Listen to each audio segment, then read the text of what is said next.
The following is a Furnish Brothers production.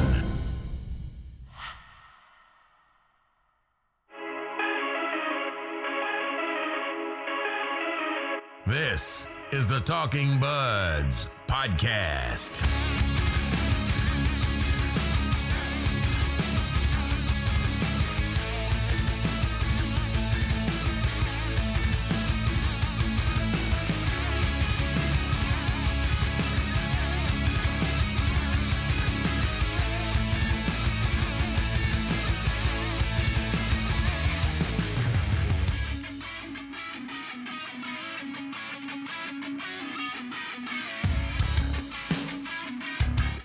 As we sit here today, we are less than 2 weeks away from the return of the National Hockey League and Toronto Maple Leafs hockey. And Ryan, I only got one thing to say to that, buddy. Oh, man. Every week you beat me to it, man. Like, I was just ready to crack it as soon as you threw to me. And then you just steal the thunder every time. Well, there's proof for people. You beat me to it. There's proof for people that we don't do that much pre-show prep. No. Because it has to feel natural. Anybody who knows me knows that preparation isn't exactly something that is my strong suit. And I know when I listen to a podcast, I don't like it when the hosts sound like super over-rehearsed, like they're reading something. That was something I thought that I sucked at in the early Talkin' Buds days, because I would just make pages and pages of notes, and then I'd listen back and be like, this sounds awful. Don't be so hard on yourself, man.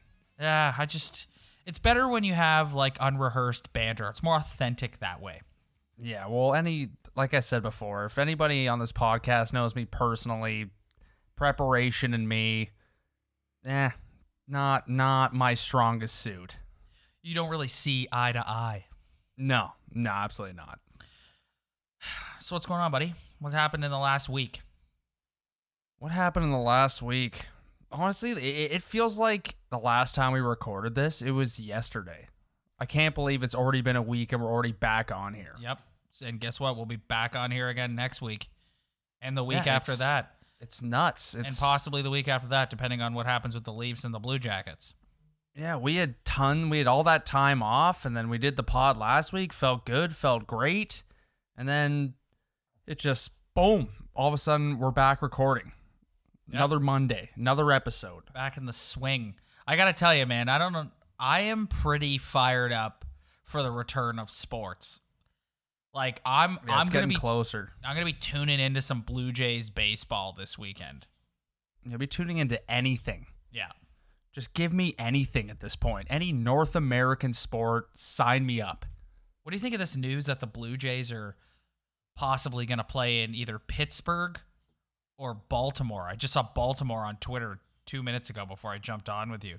I think it was the right decision by the government to not let them continuously cross the border. Yeah, it's pretty shocking, actually. Like I'm surprised that it just shows you this country's gonna put the hammer down when it comes to this virus. And you know what? They play at the Dome. They don't play at the Dome. A lot of those guys aren't Canadian anyways, so it's not gonna make a big difference to them. Whatever city is a beauty, or whatever team is a beauty and hosts them, like, good on them. But I found that pretty shocking how they just pulled the plug on that. Yeah. I think you're right. I think it does show that the Canadian government is not taking this lightly. And yeah, but to your point about them playing somewhere else, I mean, this is one thing that's going to be really interesting to watch with pro sports is home field, home ice, home court advantage is gone. There's no such thing. So it doesn't really matter if they're playing in Pittsburgh or Baltimore or Buffalo. Like, it doesn't matter. It'd be weird seeing the Jays at Camden Yards. Yes, I know. It's like their for the home games. Yeah. Oh yeah. Like, I don't know. It would be kind of weird because we're all used to the Dome, and empty seats or not, you're used to Blue Jays baseball in the Dome. So seeing the Jays play at Camden, it'd be pretty shocking. Yeah. I don't know if you saw it, but on the NHL's Twitter account, I don't know if they put it on their Instagram, but I did see it on their Twitter account. They showed like a sneak peek of them like setting up inside Rogers Arena in Edmonton, which was flooding last week. But anyways, they seem to have got that under control. But of them setting up like in the rink, and it looks like they've got like giant NHL banners around like where the seats are, so you won't be able to see rows on rows of empty seats. Yeah, which is one of the worst images in the world. Yeah, it is. It takes you right out of it, man. Yeah, it's a terrible image seeing just empty seats. So yeah. Any idea that they have to kind of counteract that, I'm all about. Yeah, I thought it was pretty cool to see that today. I was like, all right, well, you're taking that into consideration, because I was watching the Jays inner squad games last week, and it's like you're fired up to watch it, and then like Bo Bichette gets up, hits a home run the first pitch, and it's just they do the home run shot where they cut to the outfield, and it's just empty. I love how they still like do the horn too. Yeah, and the just walk-up rounding the songs. bases, just it's like what? Come on, like And nobody there, chill on the songs. horn. Yeah. Well, this is how it's going to be interesting to see how these leagues innovate. Like, you know, I've talked about it before. I don't think there's any doubt that the NBA will be at the forefront of the innovation when it comes to presenting the games. At least that's my expectation. Well, they're just the league that seems to have it figured out in terms of moving forward and having good ideas and having the coolest players in the world. But any way to get rid of the empty seat look, you have to be creative. But I think as fans at this point, as much as I hate seeing empty seats, I think we're all just so hungry to watch something that we can get invested in. Yeah. And it's not really going to matter at the end of the day. No, I don't think it is either. It's going to be jarring at first, but especially with the NHL and the NBA just going straight into like playoff style, like that will help with the empty seat thing, having the games mean so much. Yeah, and just like, dude, we've been in a barren wasteland for the past couple months. Yeah, for like 4 just months now. Nothing. Yeah. Like just it'll be weird watching it almost. Yeah. It will in be a weird. whole new world. I know. Just stuff that you kind of took for granted before. Oh, 100%. All right, with that, let's move into some news and notes. So as we predicted last week, Ryan, Tuesday, July 28th, the Maple Leafs will play the Montreal Canadiens in their in their one and only exhibition game. So next Tuesday night, I know when I kicked off the show, I said I was sure to say official because those games will actually mean something. However, like you said last week, this exhibition game on Tuesday, against the Montreal Canadiens is going to be one of the more high-intensity exhibition games you'll ever see. Yeah, it's going to be weird, man. I don't even know what to expect. You got to ramp yourself up. If you're one of those guys in the room going into a playoff series right off the bat, you've been sitting around for 4 months, getting yourself ramped up for that game is going to be challenging, but you can't just go out there and slag around either. Like you gotta go out there and test yourself and get your legs moving and work with your line mates and go back to playing systems. It's not easy, but that's not an exhibition game where you can just sit back and just chill out. Like you gotta get your legs moving. And you're starting goalies in for the full 60. Yeah, there's not gonna be the A squad and the B squad.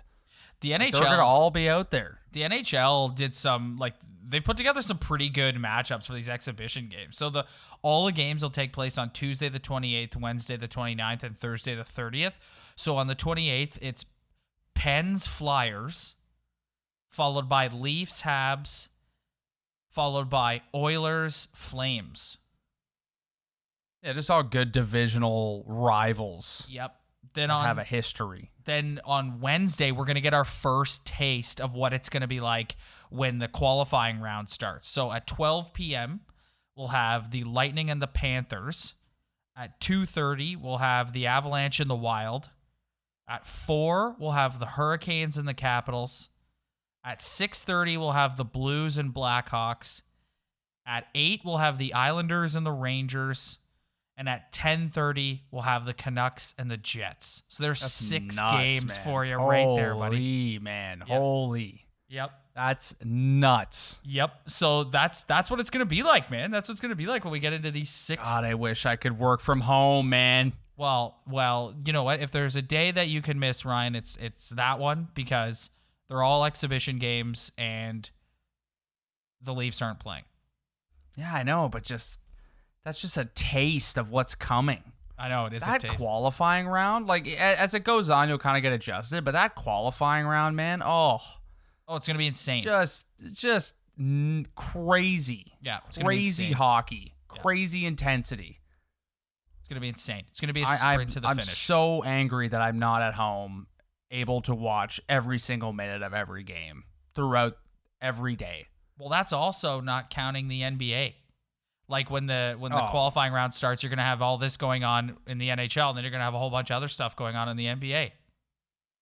Yeah, this is wild, man. I feel like I'm a broken record every time we get on here talking about this, but this is wild. Oh, I feel like I'm a broken record too, man. The amount of times that I've come on here with you and I've just been like, I'm psyched for this, because I am. I'm stoked for this.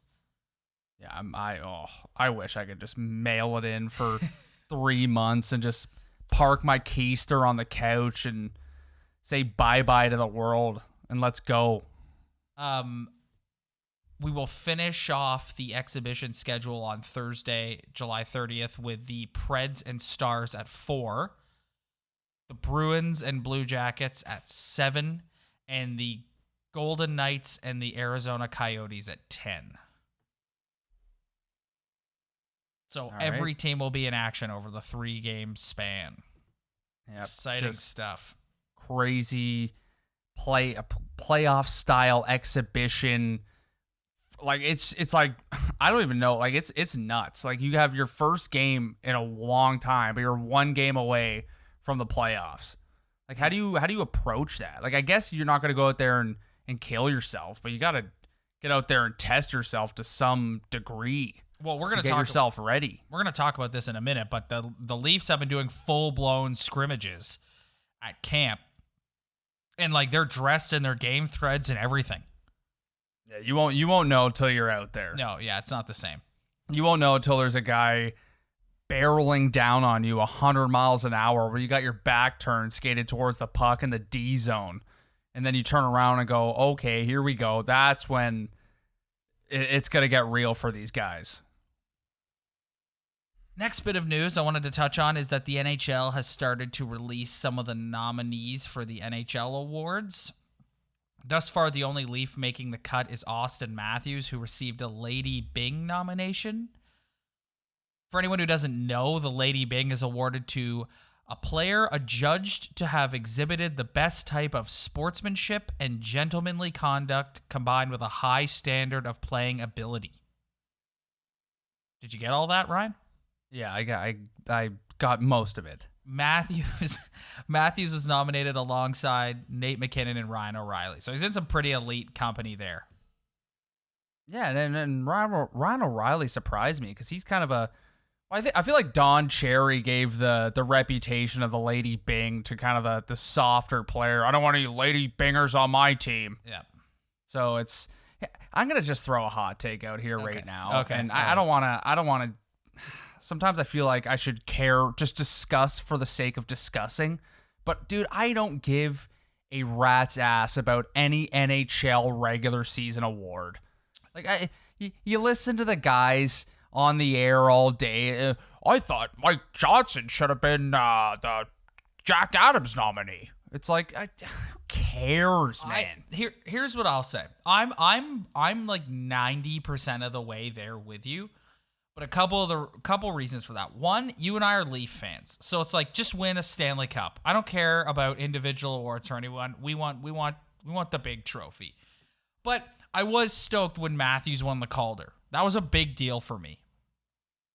I'd say Rookie of the Year and the Vezina for me are the two that I'm like, okay, whatever. Like, but it's been so long too. When's the last time a Leaf won a Hart? Like I couldn't pull tell out you. your Google machine, Yeah. man. Like I have no idea. I'm so far. Like Dougie had a sniff in '93, but Lemieux had to go GOAT that season and get 800 points. But I just don't. It's so out of the picture. Like, when's the last time a Leaf won anything? Like, Well, that's what I'm Josh saying. Donaldson won the MVP that one year for the American League in baseball. Like, oh, that's pretty cool. And then the Kawhi Leonard guy's an animal. Like, what last Leaf ever won any individual award? Well, that's what I'm saying. I think the reason why you feel that way about the NHL awards is because you're a Leaf fan, and the Leafs are, in our lifetime as being a Leaf fan, with the exception of Matthews winning the Calder a few years ago, the NHL awards have been a non-factor. Yeah, non-factor. For us. Yeah, even guys in the standings in the points. Like, when's the last time a Leaf player finished high up in points and won a scoring race or anything? Never. I don't. And it's just that too, and also just people debating for hours about who should be coach of the year. It's like the people who vote for or nominate these people. It's like, why are we debating this? Why are we talking about this? Who cares? Yeah. Like, I don't need to talk about this and debate. Anyways, I'm going to tell you some other award nominees anyway. Jack Adams, Bruce Cassidy, John Tortorella, Alain Vigneault. I only highlight this one because I don't get the John Tortorella. Yeah. I don't get it. Yeah, well, he's in there. I'm wondering if that's kind of like a nod to them sweeping the Blue Jackets last year. But then you would have thought he would have got nominated last year, so I don't know. No, I think it's a nod to man games lost. Yeah. Like they were run down with injuries this year, and then they have the same amount of points as the Maple Leafs do. And the Maple Leafs were relatively healthy. Like, they missed Riley for a bit, but I feel like that's the nod. But it's see, yeah, now I'm debating it. Now I'm a hypocrite. Yep. I think Jesus. Yep. I think you're probably right with the man games thing. I think that's a really good point. I didn't consider that. Vezina, Connor Hellebuck, Tuukka Rask, Andrei Vasilevsky. Yeah, cool. Norris, John Carlson, Victor Hedman, Roman Josi. Yeah, John Carlson had a year, man. Yes. Yep. That guy had a year. Yep. Any D-man who's putting up those points, that guy should run away with that. Patrice Bergeron, Sean Couturier, Ryan O'Reilly for the Selke. Yeah, Bergeron must be tired of getting nominated. Yeah, I know. He just probably doesn't even blink when he gets. He's a shoo-in every year. Yeah. And that's all we know thus far for awards. There's a couple other ones, but those are the only ones I wanted to flag with you that I thought might be of interest. But as you pointed out, we're Leaf fans, and so we're kind of jaded. And by kind of, I mean really jaded at the thought and concept of the NHL awards.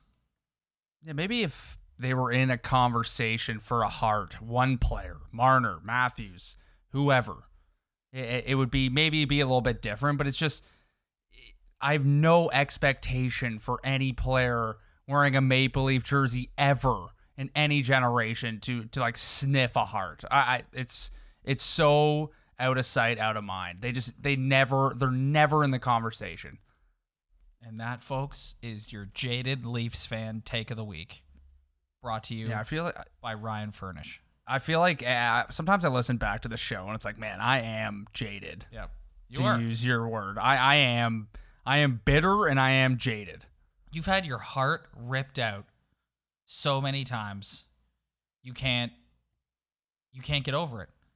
Yeah, I don't want to dig too deep into my heart and me being upset over the failures of this team. We gotta move on. I gotta try to turn a positive corner, even though as this conversation progresses in this podcast, I might not be so optimistic, whatever you decide to bring up, but I'm gonna try my best to not be jaded.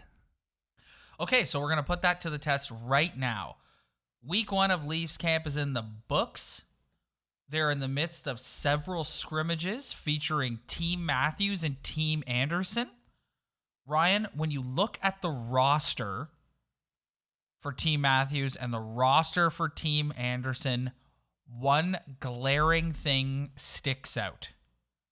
You have the top 6 forwards on Team Matthews and the top 4D on Team Andersen going against each other. That's not bad. That's not a bad idea. And Freddie Andersen, obviously. So you've got all the good forwards attacking Andersen in the top 4D. Yeah, you need that chemistry. You need to gel as a team. But if you're right now, I think it's reps more than anything. And having the best players on your team and the best goal scorers and the guys who produce the most offense going against your strongest D-man and your goaltender, it makes all the sense in the world. Although, here's the thing about Leafs camp. Listen, I'm not trying to chirp anyone. I do a Leaf podcast and with you, and so obviously I'm a huge super fan, and covering the team is something I want to do. But I'm gonna poke fun because a lot of other people I've seen have poked fun. You just go on Twitter. Like if Mitch Marner scores a goal in this scrimmage, you go on Twitter and there are 18 different people. Mitch Marner scores a beauty between the legs past Ilya Mikheyev. Mitch Marner with a beauty in between the legs past Ilya Mikheyev. Mitch Marner. And it's just like, oh my God. What did Mitch Marner do something? I don't know. I can't tell. Yeah, this comes in with my NHL awards conversation. Maybe because we're living in the age of information and instant posting ability, and we're exposed to it a lot more than the previous generation. Because anytime Mitch Marner scores a goal, or anytime someone's not nominated for the Jack Adams, anytime you go on social media, it's like, oh, there you go. Oh man. But you know what though? I'm not gonna chirp anyone on the radio, man. Like you and I, like, let's be honest, like we took a break during COVID because there was just nothing to talk about, right? And now the league's back, there's games happening, so like we're right back in it because there's things to talk about. But dude, could you imagine having to get on there every day and just talk about anything for 3 hours? Well, now crazy. I feel like a bit of a dick you bringing that up. That is true. Just thinking about filling 3 hours of just, no wonder they're, man, I'm going back on everything I'm saying now. Like, what the hell is going on? You're just fired up, man. Why? Yeah, because I know. Because I presented you with a counterpoint, and it resonated. I'm living in the pre-COVID world with that, with my NHL awards comment. Yeah, like now. Maybe when you have absolutely nothing to talk about for 3 hours, as you've brought up, maybe you got to debate the Jack Adams. But hey, man, they're gonna get the same gift that we're all getting in the next couple of weeks, where they're not gonna be able to talk about everything. They're gonna have the opposite problem. Yeah, man, I gotta get it on the rails here. I'm all over the place. Well, you know what? You're fired up. I don't know if I'm going north, south, east, or west right now. Anyways, back to this Team Matthews, Team Andersen. So it's the best forwards going against the best defensemen. I wanted to bring something up. I want to talk about Sheldon Keefe. Sheldon Keefe, I don't know if you watched any of his media availabilities or read any of his quotes. This guy is focused. Like you can feel the like determination and intensity when you're listening to him speak. Yeah, he doesn't want, even though he was not the head coach at the time, but he does not want to be attached to another Maple Leaf postseason failure. No. And he's had a lot of time to think about this, Yep. and he's had a lot of time to digest his opponent. Yep. So I'm sure he's going stir crazy with all the ideas he's had in his head about this guy with this guy, this system with this system, watching film every day. Well, Ryan, that's a beautiful transition that you just provided me with, so thank you for that. He set Leafs Twitter on fire a couple days ago when he debuted Matthews between Tavares and Marner. The nuclear, we're down a goal and got to send this thing to overtime option. This is how you know Mike Babcock is not the coach of the Maple Leafs anymore. When you see that news line. Yep. And go back and listen to all our episodes. Load up a line. Yeah, yep. Load up a line when you need to, Mike. Yep. I'm sure you and I have said that a million times. So seeing something like that, it's like Why not? You're down a goal.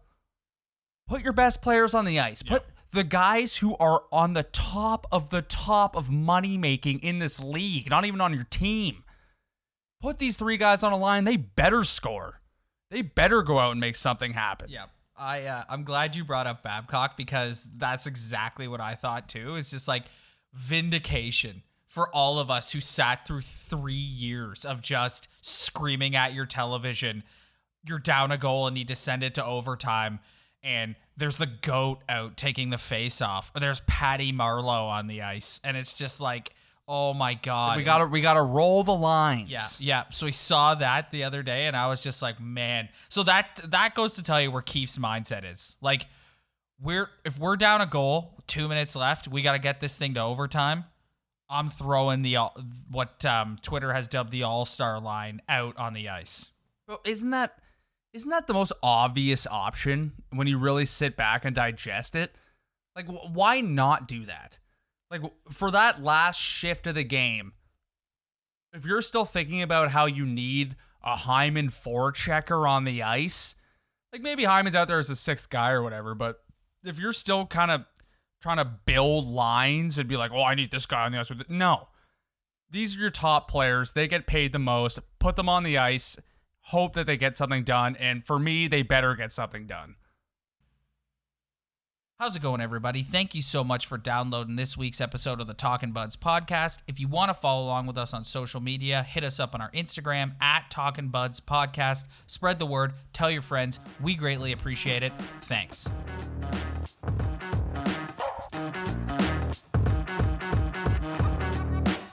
Ryan, last week we said that we would take a closer look at the Maple Leafs' opponent, the Columbus Blue Jackets, because we can. Because one of the great things about this new format that the NHL is coming back with is we have tons of time to scout our opponent.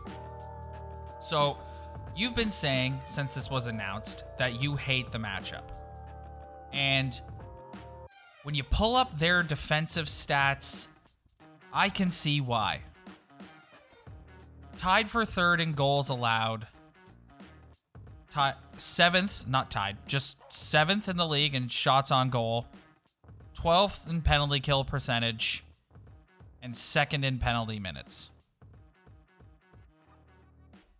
Yeah, dude, this to me, if you're going to sit and do any film on the Jackets or be worried about anything, you just look at the absolute stud dream number 1 defense pairing that I wish was on the Maple Leafs D-core, Seth Jones and Werenski. Like that, like come on, 2 younger studs leading the way for an absolute banging forward group who, to me, they play the same kind of style of game as the Bruins, which is what scares me the most. Given that there's no Patrice Bergeron or Brad Marchand who gets 100 points a year, but also plays as hard as all these guys. But if you look, and if you've watched the games against the Leafs in the past, it's always like Pierre-Luc Dubois, guy they just drafted, big boy, forechecks like an animal. That guy scares the hell out of me. Foligno scares the hell out of me. Cam Atkinson, good goal scorer, can forecheck, scares the hell out of me. John Tortorella's mentality scares the hell out of me. Like this matchup is just, man, you have to capitalize on your offensive chances, because this team, even though you look at their statistics as players, as individuals, there's no guy lighting the league up. But man, if you remember any game the Leafs have played this team in, it's a banger. Well, they are a hard-hitting, forechecking team. All you got to do is look at the high-level numbers, and you know what their game plan is going to be going in against the Leafs. And the Bruins comparison is a good one, except for offense. Like, this team was 27th in goals, so they have a difficult time putting the puck in the net. But so it comes back to what the problem has always been, Ryan. See, I'm so fired up, I can't even string a sentence together. You have to outwork. You're going to win by outworking this team. You have You have more offensive skill than them. That much we know. That much they know. They know that. But you're going to have to work to get your chances to score your goals. You're not going to be able to come out there and just lollygag around, play shinny. Like this team likes to do, as we've seen. This team's game plan is going to be play a tight defensive system, and then Torts is going to stress to them, we have to capitalize on our offensive chances. Like, their game plan will be to win 2-1 every night. And they probably believe that with a mix of physicality and that top defense pairing you just mentioned, that they can shut the Leafs down. And we were like just talking a few minutes ago about Team Matthews versus Team Andersen and the Leafs' best forwards against the Leafs' best defensemen. Morgan Rielly and Cody Ceci are not mimicking that. Jake Muzzin and Justin Holl are not mimicking that. You're not getting an experience against that type of talent right now while in camp. So no, and they're not going 100% on the body either. No. And it's like, I don't want to be negative. Listen, sometimes when I listen back to the pod, I'm with you. I think we come off too negative, and we've gotten flack in the past for being too negative. But it's just, to me, you can watch all the tape you want, analyze all the systems you want. It's really simple. Outwork this team. When you're in the offensive zone, outwork this team to score your goals. And if you do that, you will score your goals and you will win because you have more talent than them. But if you're just going to rest on your laurels and not go in the corners, not win battles, not fight for pucks, wait for your perfect attempt to shoot, pass the puck 17 times before you shoot it on the power play, you're not going to win. The most obvious factor in any postseason series for any hockey team is your goaltender has to be there. So being a smart hockey guy, being like, the goalie has to play great for this, like that's every series. You need your goaltender to make the saves he needs to make in order to give you a chance to win. But the Maple Leafs need to, like you said, work. And also, if this team just scores goals on the power play or any opportunity they get, if they can pot 3 goals like that you're putting yourself in a great position to beat this hockey team, because yeah, they forecheck, yeah, they work hard, they have a decent tandem in net, but they've shown that they don't have any elite goal scorers on that hockey team. They lost Artemi Panarin. They got a bunch of hardworking guys who are going to beat you with a defensive system. But if you go out and you can match the work ethic to some sort of degree, score on the power play, and score like you can, I have confidence that the Leafs can beat this team. When I think about the Leafs playing the Pens or the Caps, it's like the Leafs could go out, or the Bruins. The Leafs can go out, work, score a bunch of goals, but I think those teams are good enough to be with them on the score sheet and also outwork them. To me, I don't love the matchup because of how hard the Blue Jackets work, but if you look at the statistics, if the Leafs can just pot 3 goals or just capitalize on every power play you can get, they can beat this hockey team. 100%. And that's a different narrative that I hope these guys have wrapped their heads around mentally. Is on paper, the Maple Leafs are the favorite. So if you go out and you lose in the qualifying round, that's an upset. That's an embarrassment.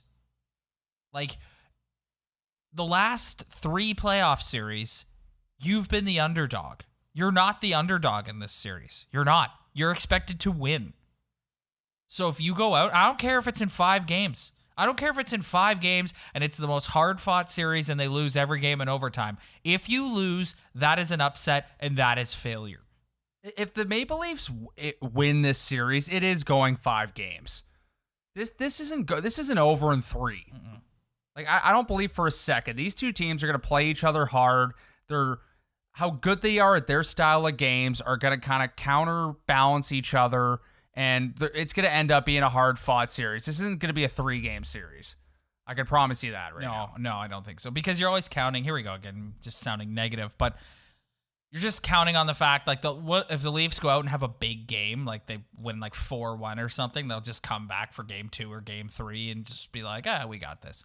But I don't even think we're being negative here. It's just look at the facts. Look at the evidence. Yep. This hockey team has proven that I know the whole like Keefe stretch, they did dominate for a bit there, or they did score a lot of goals, but think how many times, I can count on one hand how many times this team has dominated a hockey game. Yeah. Like start to finish, physically, puck control, great goaltending, great D. It's like, no, every night it's a bit of a struggle in some area. They're not a dominant hockey team. They're not the Boston Bruins. They're not the Washington Capitals. It's just in their DNA that's why I believe this series is not going to be a rollover for either team, and especially not the Leafs if you think they are the true favorite. Because it's just not in their DNA to dominate a hockey game. It's not. No. They're going to get hemmed in. Yeah. We got to live with that. They're going to get hemmed in. Cody Ceci's going to throw the puck away a million times. You're going to want a little more effort out of this guy at some times, but what the Maple Leafs do is they have a great ability to hang around a hockey game with just that breakaway opportunity or that goal they score. They always hang around because of that, but they're just not going to dominate. Let's have a positive discussion. Who on the roster are you expecting big things from out of the gate? I got my guy. Oh, I think it has to be Morgan Riley. Okay. I don't know if I'm expecting big. Well, Freddie Andersen is number one, but exclude the goalies. But I think if somebody's gonna be a big time player and make a huge difference, even though he may not have the best help as a partner, but I think Morgan Riley is the guy that I have the highest expectations for. I'm going with the captain, John Tavares. I don't think he was 100% for most of the season. I think he's had some time off and he's got accustomed to being a new dad and all that kind of stuff. And I think he knows the opportunity he has in front of him here and the team has in front of them. And I think he's going to come out on fire out of the gate. I anticipate that after game 1 or game 2 of this series, we're going John Tavares was the most effective forward on the ice tonight, like shift in and shift out. And I think those two guys are in the same boat because those are probably the two captains of the team. Mm-hmm. Like, I know Matthews is the franchise guy, but like Morgan Riley, to me, like could have been the captain easily. And he's their best defenseman. He's been around for a long time, even though he's not that old. But they're two guys who aren't 21. They're getting a little older. I'm expecting big things out of those two guys because those are their two biggest leaders. Yeah, and they're the two guys that are going to have to look around the room. And they both didn't have great years either. Yeah. They're going to be the two guys that have to look around the room after they've stunk it up in the second period and get everybody going again. Like, it's going to be up to Austin to go out and be a legend when he needs to be a legend because there's nobody on that ice in that series who can break a game like that guy can. Yeah. When he shows up and actually cares and uses his size properly. Yeah.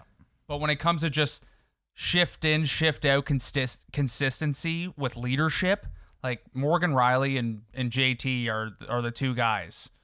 Yeah, I was just thinking about that the other day. I think I watched one of his, like, because the way they do their scrums now is through Zoom. And he just, like, he was commenting on how he felt really good. And it's just, like, I don't think he was 100%. I think he got thrown for a loop as, like, what happens when you have a new baby. And yeah, you saw that happen to Fred Van Vliet I don't know year. What that's like. Saw that happen to Fred Van Vliet last year for a bit. And, like, plus, I think he was dealing with some nagging injuries. And I just think that, like, man, this is the one thing about the Leafs. Listen. We, and a huge segment of the fan base, dog them all the time for effort, okay? And we go on and on about playoff shape and playoff mindset and playoff hockey, okay? All these teams are starting cold. So you hope the Leafs have always done well early in seasons. Not this year because they were all sick and tired of Mike Babcock, but previously, like last year, for instance, they accumulated all their points in the first half of the season while everybody else is getting revved up. So you hope that the style of play. Like maybe the intensity is a little dialed back at first, and that's where they can sort of excel. It really, like, we're operating under the assumption that they are just back playing a regular season game in February. By the way, I'm talking about them, and also previous playoff experiences. But what you just said is bang on. One thing we need to remember is, like, this is a circumstance that I have never seen before, that has never really happened before in this league. Jump into the hardest tournament to win in sports and play with intensity. Oh yeah, and you've been off for 4 months. Yeah, and for anything could happen, man. For the most part, everyone is on equal footing. Like, yeah, there's 4 teams in the round robin, but like they're like the Bruins running away with the Eastern Conference means nothing at this point. You don't have any home ice advantage, and you have to play for your seeding. I think those games will be those guys. Even though you want a good seed, those hockey teams have the advantage of being like, you know what? Maybe if we drop this first one, it's whatever. We can get the legs going, and we still have a little bit of time before we really have to get ramped up. I think those teams have a huge advantage in that, like, the way of thinking. But also, you see that some teams go in, they play an intense qualifying round, and they're all jacked up, and the other teams that have been playing the round robin have been taking it kind of easy. Right? Well, so I don't know. It could work out either way. There's no way, because you're right. On the one hand, it gives you more time to like get your legs, but on the other hand, it's like there's no way those round robin games are going to have the same intensity that an elimination game in the qualifying round is going to have. Like, there's no way.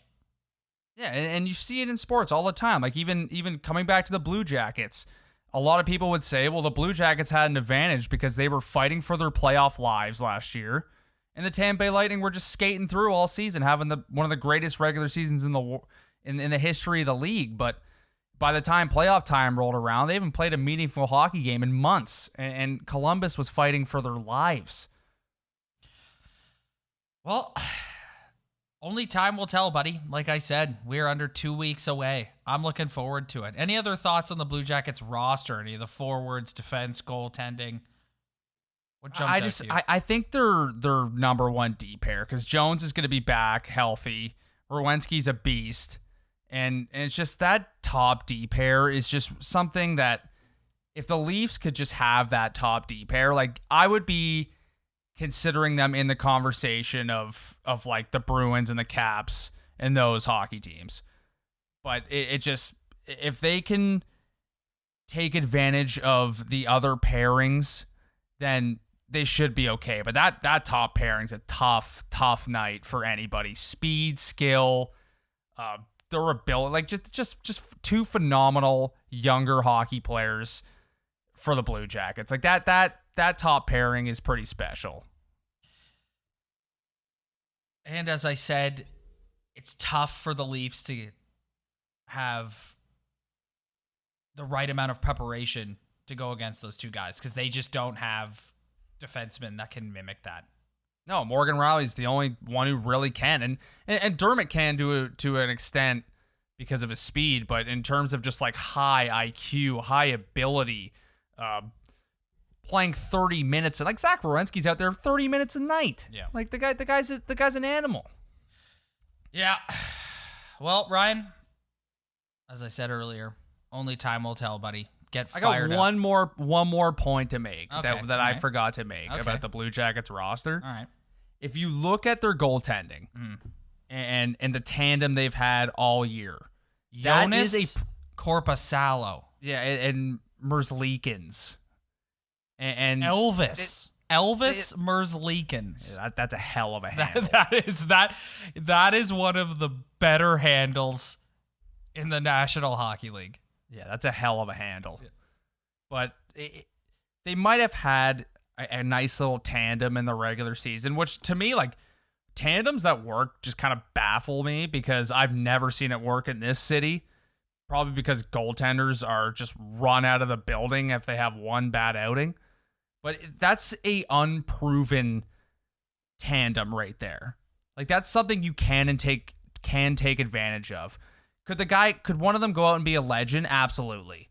But that is you're not facing Tuukka Rask here.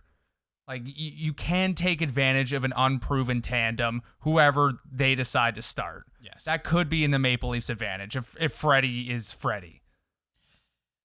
Well, you were talking about the tandem there. One of the things that I'm seeing from the millions of people who are at Leaf camp is a lot of praise for the play of Jack Campbell. Like, they're like, this guy's ready to go if he gets called upon. What about if Freddie stinks the joint out the first game? Ryan, that's entirely possible, man. Like, that is one thing. Like, if one thing that is going to send this market and this fan base into absolute, like, turbulence, like, right off the bat, is if in game 1 or game 2, Freddie just gets shelled. Yeah, I have to. Yeah, 100%. Yeah, it's going to totally be agree with that. Crazy. That is just the storyline that I can see playing out the easiest out of all of them. Like, yeah, Matthews doesn't score a goal, doesn't really show up the first game. All right. Freddie lets in a couple biscuits in the first game. Oh, yeah. Ooh, buddy. Oh, yeah. It's going to be ugly. Cody Ceci just launches a pizza up the middle, and some Blue Jackets player grabs it and just roofs it on Freddie. Just the soft ones, man. Yeah. That guy's prone to a softie. Oh, yeah. Just through the 5, just trickling through the 5 hole. Guy's been an absolute warrior for this hockey team, and I have a hard time kind of getting on him. But, man, the guy's prone to a softie, let's be honest. Elvis Merzlikins. Yeah, that's incredible. Let's see who they go with. I think they'll go with Korpisalo because he's kind of have more tenure there. But they can take advantage of one of those guys. If they're not showing up, like, what if they start one of those guys? He's brutal. They got to start the next guy the next game. You know, it's the same thing as Freddie. Go out and take advantage of a goaltender. Like, please, this isn't these guys aren't up for the Vezina like Tuukka is. Ryan, I got 2 words for you, buddy. David Ayers. Oh, heard a radio ad the other day about you can go somewhere and get an autograph from David Ayers. It's like, I really, you know what? I don't want to alienate anybody listening to this podcast, but if you're somebody lining up to get David Ayers' autograph, just delete my phone number off your phone. Just stop, unfollow me on everything. I don't want to know you. Oh my God. Like, what is that? I don't know, buddy. Before we get out of here, I wanted to get your take on one thing. So the NHL has announced that they are going to relax the dress code for players before games. Obviously, with them being in the bubble, players are able to wear a little more casual look to the games than the traditional suit and tie look before. I know there is a segment of the fan base, probably an older segment, that is really not going to like this. I wanted to get your thoughts on it before I give mine. Dude, you got to be a hardcore traditionalist to really harp on that. Yeah. Like, you got to be a bit of a wacky old school hockey guy if that's getting under your skin. Ryan, when this starts, I will screenshot you things that I will see on Twitter of people just outraged about Austin Matthews' attire that he's wearing to the rink. Dude, there is nobody on planet Earth who loves a pair of comfies more than I do. Yeah. A pair of sweatpants. Yep. I'm all about it, even though I don't think they'll be wearing sweatpants, but, well, maybe they will. I don't know. The fashion these days is, you never know what's coming, especially with 34. But if you're at home and you're tweeting about how these guys should be wearing suits, man, you are just one of those you need to get throwback hockey guys. You need to find something a little more important to get worked up about. The guy I know who'd get worked up about that is Cherry for sure. Yeah. Oh yeah. Well, you can check his birth certificate and what year he was born. I'm sure that generation is the generation that would probably be upset about that. Well, you're also a throwback if that's getting you upset. He also doesn't have a platform to voice on anymore. Yeah. My take on it, Ryan, no one harps on the NHL and how the NHL just continuously chooses to be uncool more than me. And no one praises the NBA and how the NBA is just so cool and innovative and forward thinking and allows their players to be individuals and have personalities more than me. So I think this is a great idea. Let these guys develop personas of their own. Grow your game. Try new things. Let's see Austin Matthews' personality with what he wears to the rink. Let's see what some of these other guys choose and how they choose to express themselves and what messages they might have on their clothing, like social justice messages or whatever. Like, this is a good thing. This league is just notorious for just cookie cutter, uncool decisions. And that's why I'm a huge fan. And that's why you constantly hear me say the NBA gets it right. Yeah, that's the NBA in a nutshell, man. Yeah. Just show up wearing the wackiest thing, or even the NFL, man. Look at Cam Newton. Like, think what you want about that guy's style, but he's got a style that people recognize now. Like, that's just being yourself. Yeah. Like, it doesn't need to be a suit and tie anymore. No, but it's sorry to the older generation. And it's okay to let these guys like grow and have personas and brands outside the league. It's not hurting the league. It's attracting eyeballs to your product. This is the one thing that the NBA has figured out. Like, yeah, we're just for two guys who don't do a basketball podcast. We are just huge fans of the NBA. As a business, they've just got it figured out, man. Like I don't know. I don't want to go on a huge diatribe because we got to get out of here. But like, who cares? Let the guys wear what they want to wear. It's fun. It's going to be interesting. You can get some clothing brands on board, get some sponsorship for the league, some sponsorship for the players. Like, there's no downside. None. I can't even believe it's a conversation, to be honest with you. Like, who cares? Yeah, I agree, man. You know what I care about? The team showing up and forechecking. Yep, that's what I care Playing about, a system. I don't care about a suit. You know what I care about? Sheldon Keefe loading up a line. That's what I care about. Yes. That's the important stuff. Yes.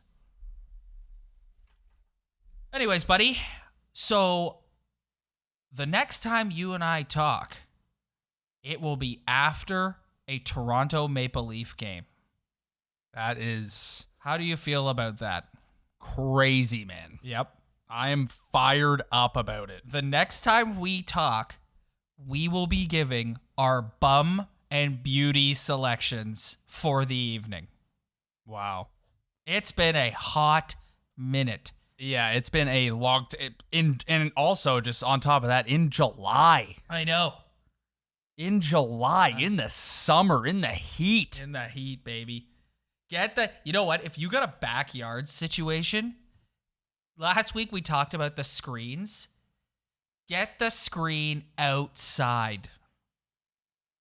Yeah, watching hockey in your backyard in July. Dude, sports in the backyard with the TV set up is GOAT stuff. Like, that is my paradise.